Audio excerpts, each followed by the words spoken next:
पक्षाला सुद्धा आपण सूचना देखील आम्हाला आमचे मुख्य नेते माननीय एकनाथ शिंदे साहेबांनी केलेले आहेत।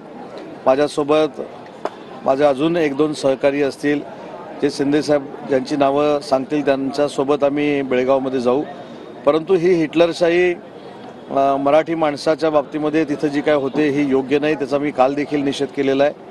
शेवटी प्रत्येकाला लोकशाहीच्या माध्यमातून आपले विचार मांडण्याचा अधिकार आहे, विचार सांगण्याचा अधिकार आहे आणि जी लोक ईव्हीएममध्ये इथे अडकून पडलेली आहेत त्यांच्याच विचाराचं सरकार आज कर्नाटकमध्ये आहे आणि कर्नाटकचं सरकार जे मराठी बांधवांवर आणि विशेषतः महाराष्ट्र एकीकरण समितीवर अन्याय करतंय हे अतिशय निंदनीय आहे।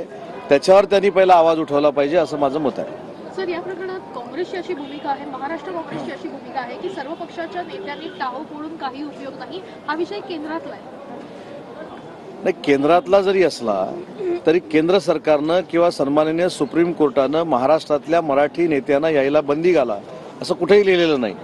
त्याच्यामुळं कर्नाटकच्या सरकारनं केलेलं हे कृत्य आहे आणि शेवटी भारतामध्ये कोणालाही जाण्याला येण्याला ही घटनेनं परवानगी दिलेली आहे, संविधानानं परवानगी दिलेली आहे आणि जी लोक